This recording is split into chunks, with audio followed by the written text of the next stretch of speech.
pretty dress I got. Lady gave it to me. Second hand.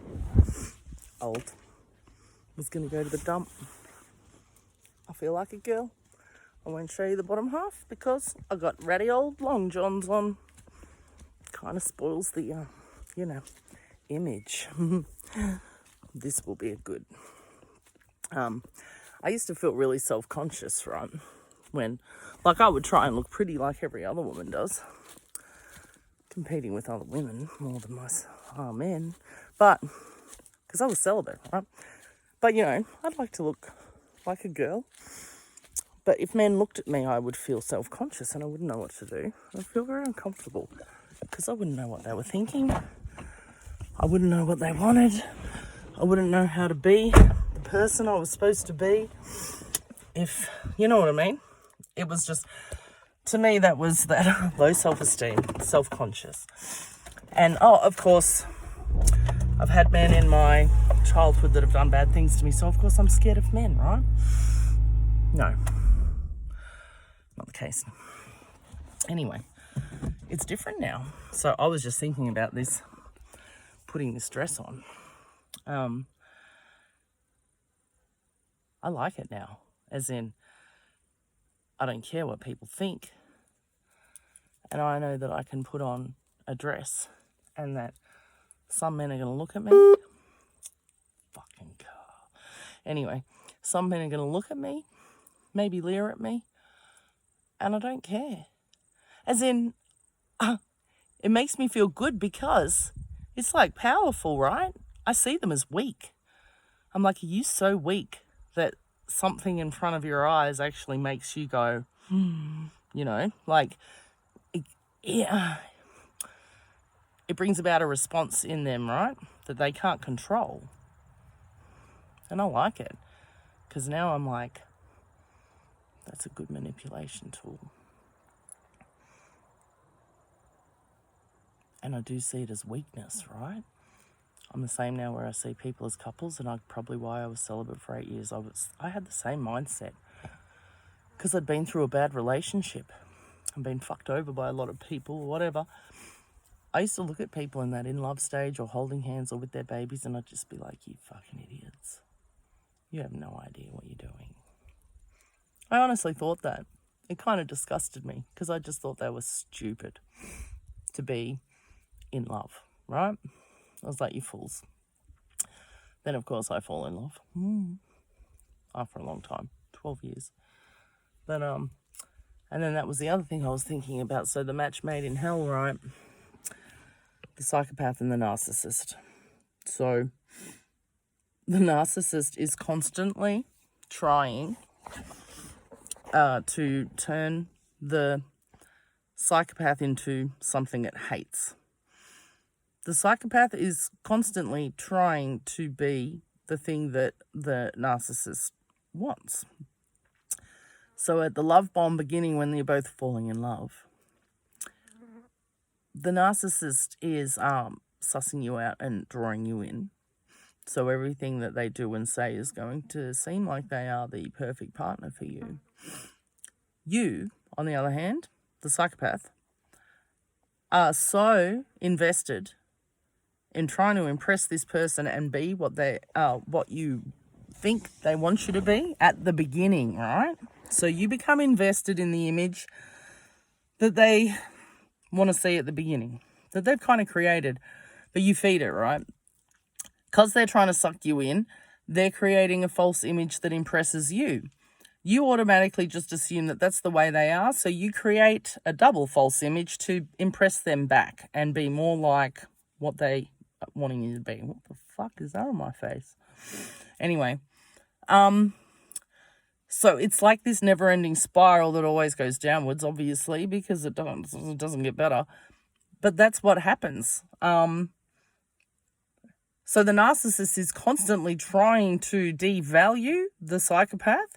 The psychopath is constantly trying to increase their value in the eyes of the narcissist back to what they thought they fell in love with, right?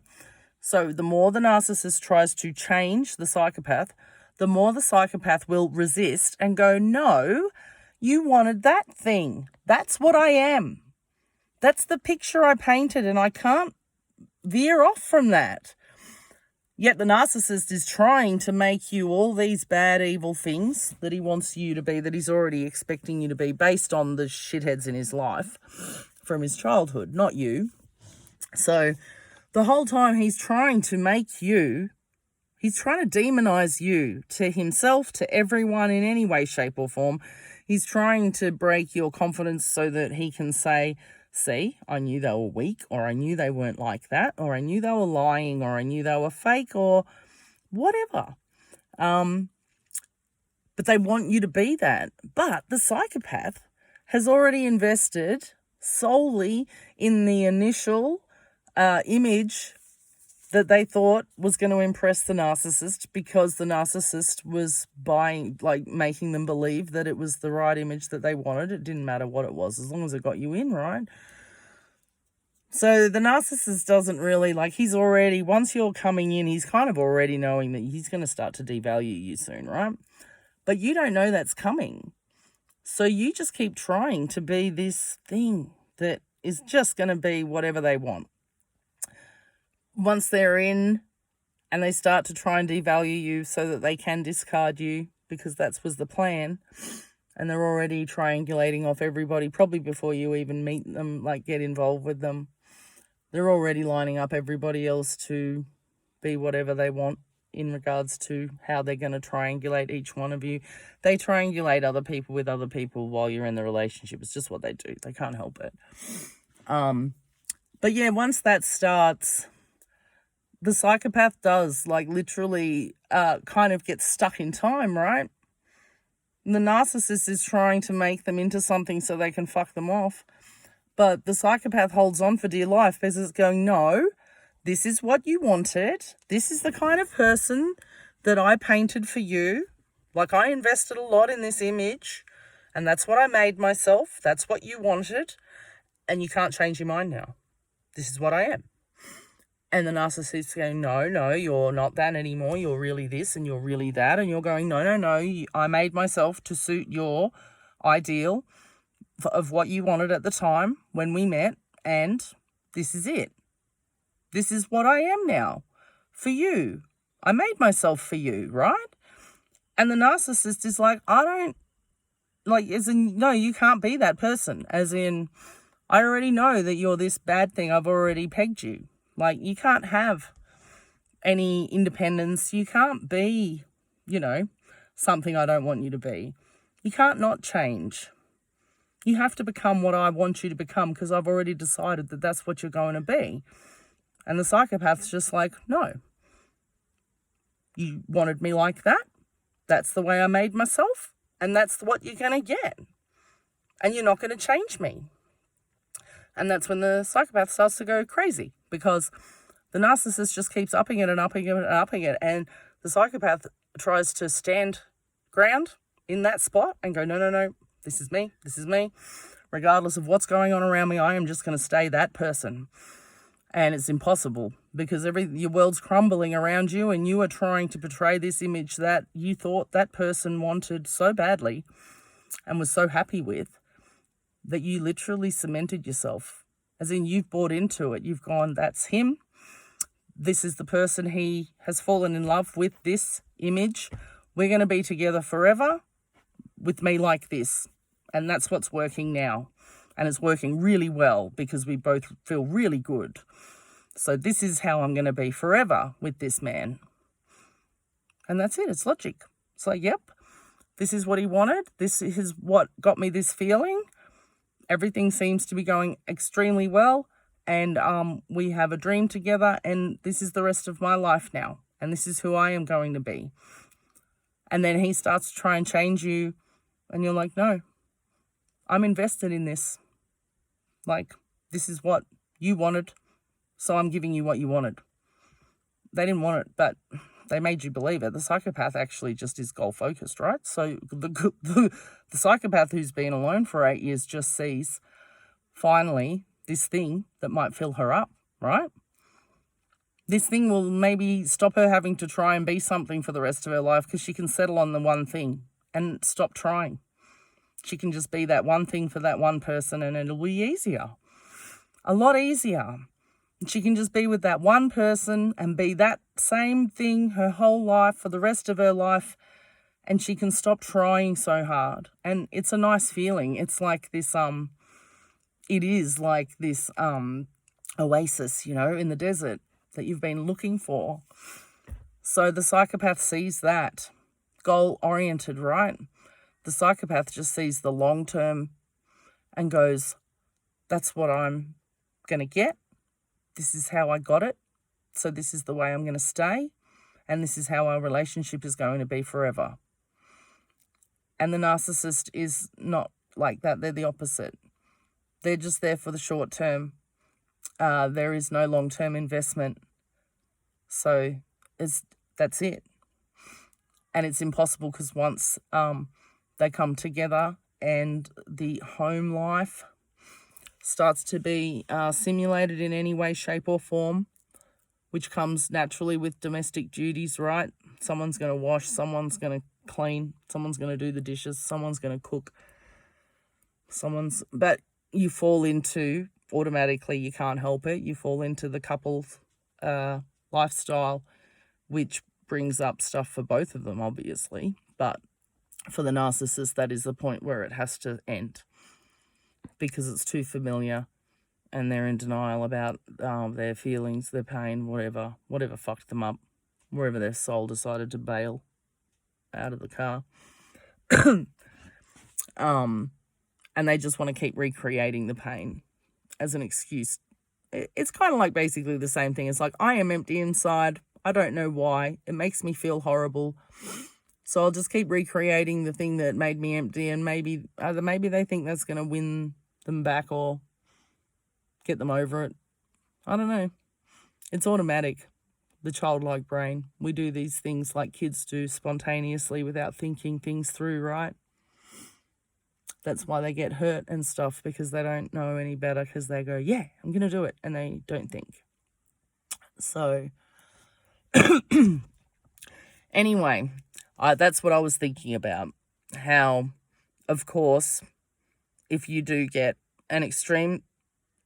someone who's probably extremely high on the psychopathic scale, and someone who is extremely high on the narcissistic spectrum, okay? Highly psychopathic with someone highly narcissistic. It's actually probably worse, I think, than your average narcissistic relationship, in that when you get the two extremes of anything, right, it's usually bad. But I think the psychopath and the narcissist as a couple or a friendship is a very, very, very bad mix. Yeah. So, and if the two people aren't aware of what their personality type is, and that they maybe have no soul, or that they've got nothing in their love couple, or however you want to fucking put it, no self, false self-driving, yeah, it can't work. It makes sense to me now too. I can see now, looking back and just going, well, of course, like that's why I did all these things, and that's why he did all these things, and it just everything makes sense.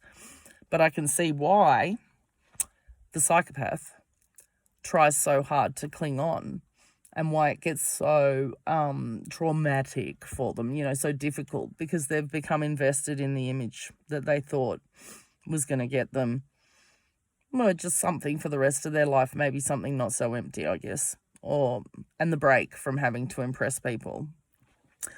I mean, you think about it, if you're empty and you find someone and your dream is to, like, in your head, you could think, oh, we could just go and live in the bush together or whatever, and never see anyone else again and just be happy. Because you're creating each other, right? It's so weird. You're both soulless and you're creating what you think the other person wants, but it kind of works for a psychopath and a narcissist, right? Until it doesn't. So I think if you were stuck on a desert island or something, you might actually have a go at it. But whenever there's other people to try and project an image onto, and the image that you're trying to project back onto yourself from these other people, it's impossible. You can kind of just see how convoluted it is. And especially if everybody in your life is traumatized too, then really, what hope has anybody got of having kind of a constantly peaceful life? People are always going to cause you dramas because of their own shit, because they don't know who they are, they don't know what makes them tick, and they're all trying to impress each other to build an image of themselves based upon each other.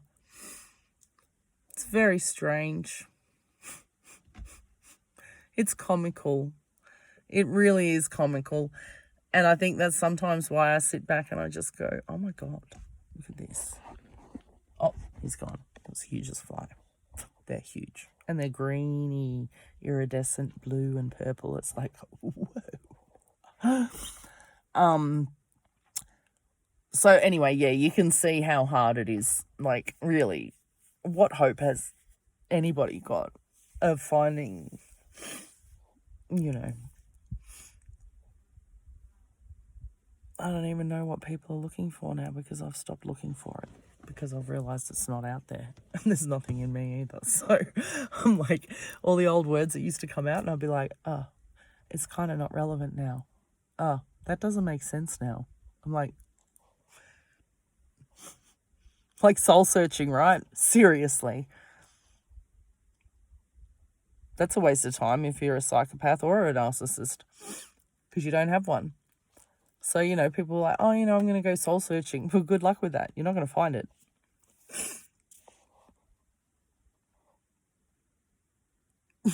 I find it funny now. It's all so obvious now. And I can't believe that I spent my life in so much turmoil over over the fact that I was empty and I was trying to build something. That is what my whole life, all the worthlessness, thinking I was nothing, feeling empty and not knowing what to do, makes sense now. It's like, it just seems like a waste of time. As in, I wish I'd known this about myself when I was young. It would have been helpful if somebody had actually diagnosed me with this in my early 20s and actually said, you know what, because of everything you've been through, it's highly likely that you could be this and this and this. And at least I would have had a heads up and gone, okay, I can deal with that. But 47 and being diagnosed as PTSD, BP, I didn't even get diagnosed as BPD, but it was in my court report, borderline. ADD, ADHD, unipolar depression, other stuff, really, just names. But, yeah, they're all different classifications for the fact that I have nothing inside me, that's all. So, I think, I don't know, maybe they need to make, if they don't want to accept psychopath, then maybe they just need to make a new clinical term for people that have displaced their souls permanently. You just call them the soulless. Doesn't sound very psychiatric though, does it? Self-lackingness. I don't know. Someone will coin it. Can I be a case study? I'm not the only one. Trust me, everybody's like this to a certain degree. And there's a lot of people like me out there, so, you know, I'd be worried because I think a lot of them probably either don't know they're psychopaths or they know full well. And if they know full well, then I can tell you what they're doing. And it's not good. Not if they come from where I come from. Because I know what they do. So, yeah. I don't know. It's funny. These are the things that I feel relief over now. These things that I used to think and feel. And this confusion. Desperation. Constantly kind of like drowning, really. Constantly drowning. Yeah, it's nice not to be constantly drowning anymore. I can breathe.